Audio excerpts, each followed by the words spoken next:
ایک دفعہ حضور کی زبان نور سے نکلا، ایک دفعہ صرف، کہ ایک اویسے کرنی ہے، یہ صحیح مسلم ہے، ایک دفعہ نکلا، ایک اویس کرنی ہے۔ کرن کی شاخ ہے مراد، اس شاخ سے تعلق رکھتے ہیں، باپ کا نام عامر ہے، اویس بن عامر کہلاتے ہیں، برس کے نشان تک۔ یہ دیکھو، یہ ساری نشانیاں حضور نے بتائیں۔ کتنی جگہ آپ نے سنا ہے حضور نے دیکھا نہیں انہیں؟ او یارو، کوئی ضروری تو نہیں نا کہ کوئی ظاہری طور پر ملے تو تب بھی پتہ چلتا ہے۔ محبوب کا پتہ ہے کون کہاں کہاں بیٹھ کے روتا ہے۔ لابواں ہیں، آنکھیں بند ہیں، پھیلی ہیں جھولیاں، کتنی مزے کی بھیک تیرے پاک در کی، کتنی مزے کی بھیک۔ ماہ مدینہ اپنی تجلی عطا کرے، یہ ڈھلتی چاندنی تو پہر دو پہر کی۔ او ویکھو نا، روزے دے دوالے نے غلام دیاں ٹولیاں، وہ ایک پہ سن دے کروڑاں دیاں بولیاں، اور بڑی امید ہے، بڑی امید ہے سرکار قدموں میں بلائیں گے۔ کرم کی جب نظر ہوگی مدینے ہم بھی جائیں گے، اور اگر جانا مدینے میں ہوا ہم غم کے ماروں کا تو مکینے گنبد خضرا کو حال دل سنائیں گے۔ ایک دفعہ حضور نے فرمایا، عمر، ایک اویس بن عامر نام کا شخص ہے، کرن کا ہے، مراد ایک شاخ ہے قبیلے کی، اس سے تعلق رکھتا ہے، ماں کا بڑا فرما بردار ہے۔ یہ دیکھیں حضور غلاموں کی نشانیاں بتا رہے ہیں، غلاموں کی۔ بے خبر ہو جو غلاموں سے وہ آقا کیا ہے، اور بندہ مٹ جائے نہ آقا پہ تو وہ بندہ کیا ہے۔ فرمایا برس کے نشان ہے چہرے پہ، برس ہوا تھا وہ ٹھیک ہو گیا، درہم کے مطابق نشان ہوگا، ماں کا فرما بردار ہے۔ اور حضور نے فرمایا، عمر، اس بندے کی شان اتنی ہے کہ وہ اگر اللہ کو کوئی قسم دے دے تو رب پوری کر دیتا ہے۔ فرمایا اگر عمر تیری ملاقات ہو گئی نا تو اس سے اپنے لیے دعا کرا لینا۔ بس طے کر لیا حضرت عمر نے۔ جو بندہ بھی یمن سے آئے، عمر پوچھیں اویس کو جانتے ہو، اویس کو جانتے ہو؟ جو بھی ملے نا، حضرت عمر پوچھے اویس کو جانتے ہو؟ ایک وقت وہ آ گیا کہ حضرت اویس خود ہی آ گئے، حضرت عمر کی ملاقات ہو گئی۔ اب ذرا دیکھنا، نشانیاں بتا رہے، کہنے لگے آپ کا نام اویس بن عامر ہے، مراد کی شاخ سے ہے، یہ چہرے پر نشان ہے، ماں کے فرما بردار ہیں۔ کہاں؟ کہنے لگے اٹھاؤ پھر ہاتھ میرے لیے دعا کرو۔ حضرت اویس بن عامر، اویس کرنی رضی اللہ تعالیٰ عنہ کہنے لگے، عمر میں آپ کے لیے دعا کروں؟ فرمایا کرو نا، اس لیے کہ مدینے والے حبیب نے کہا تھا دعا کرانا، حضور نے کرو نا دعا، ہم نے تو طے کر لی۔ ایک نقشہ محبوب نے بتایا تھا ایک دفعہ کہ وہاں سے آئے گا، ایک دفعہ وہ نقشہ بتایا تھا کہ وہ کرن کا، یمن کا، ایک دفعہ کہا تھا وہ آئے گا۔ بس پھر میری عمر مدینے دے ٹبیاں دی تصویر بناؤں دے آئیں گزر گئی۔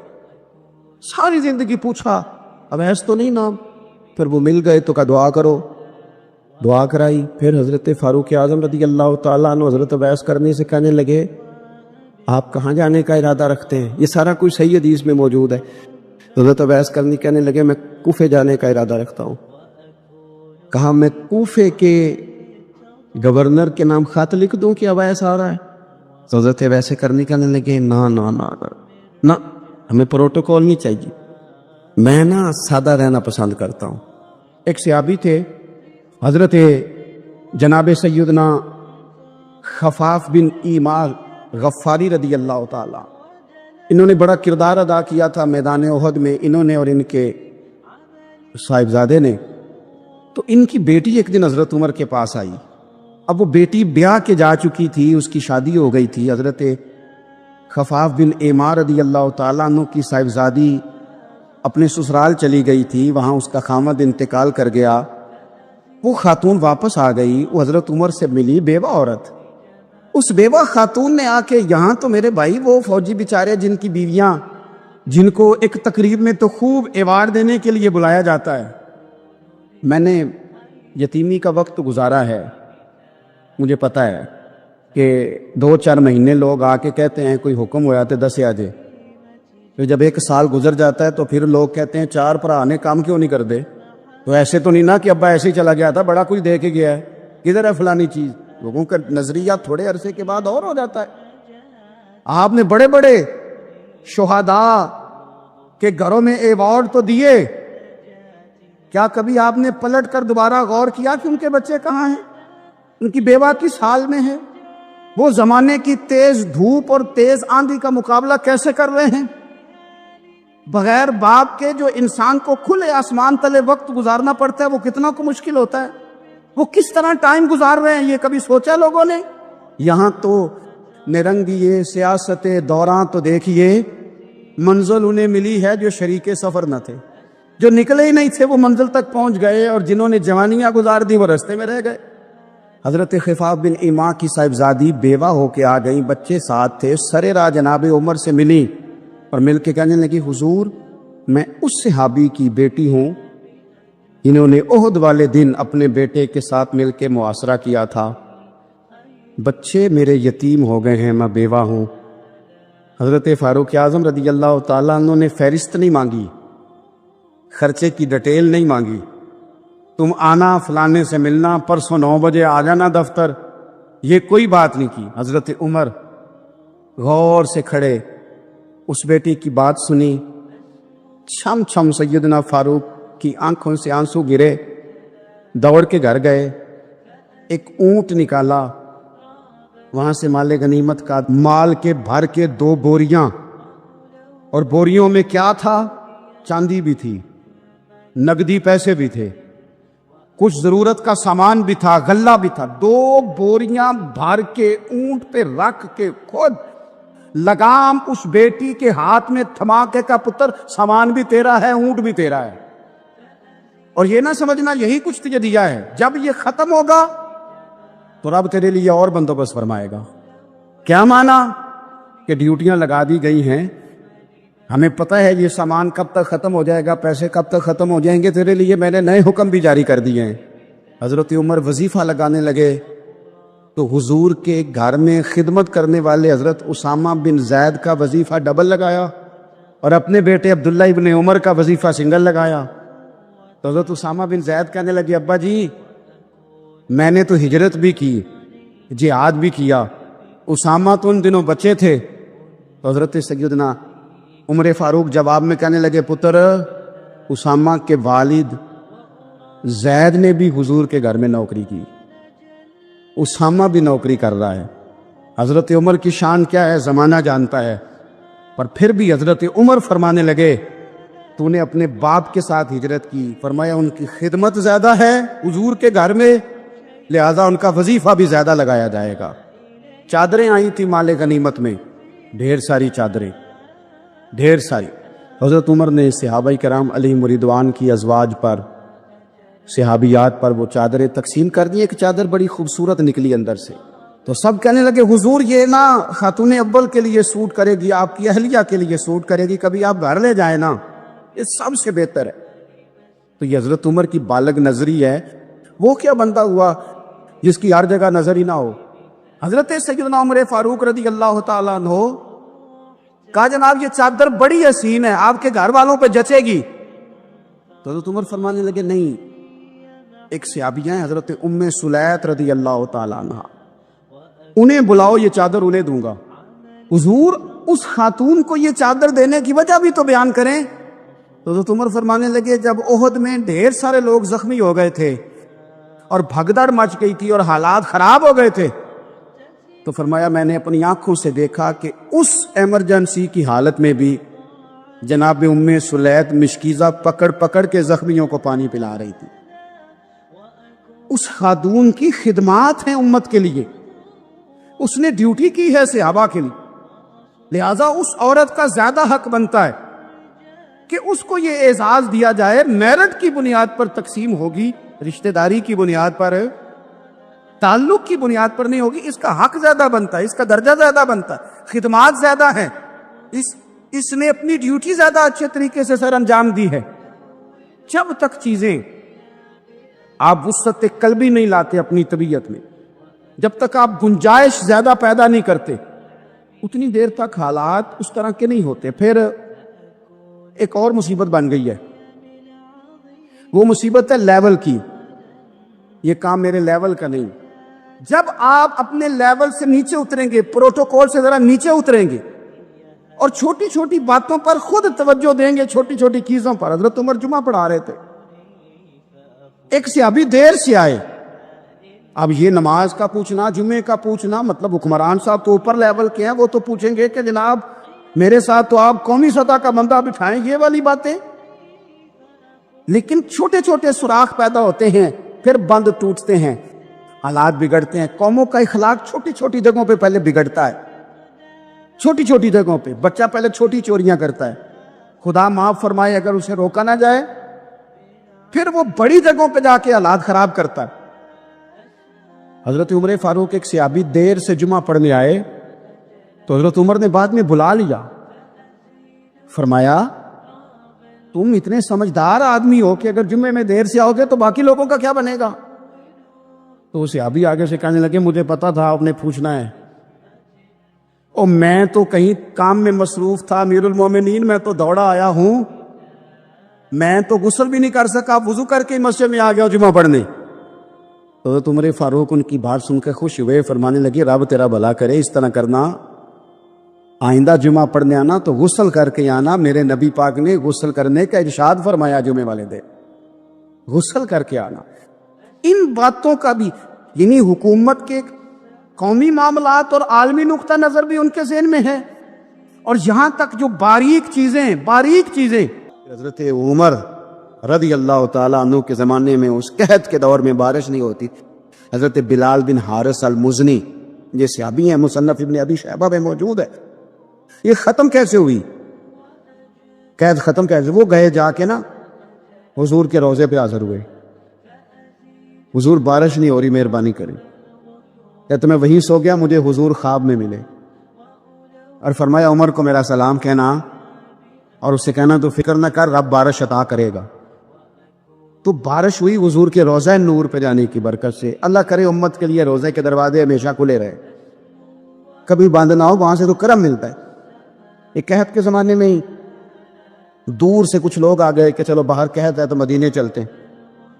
انہوں نے آ کے باہر ڈیرا لگا لیا. حضرت عمر کو پتہ چلا کچھ مسافر بھی آ گئے، تو آپ نے کھانے پینے کا سامان اٹھایا، پشت پہ رکھا، کندھے پہ تو جا رہے ہیں. جناب ابو ہریرہ فرماتے ہیں عمر بھی تھے، ان کے خادم بھی تھے. میں نے پوچھ لیا کہاں جا رہے ہو؟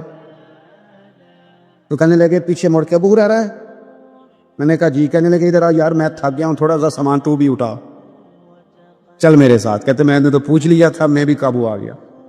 وہ سامان اٹھایا، جہاں قافلہ ٹھہرا تھا وہاں گئے، اور جا کر کے نا حضرت عمر نے مجھے کہا لاؤ لکڑیاں.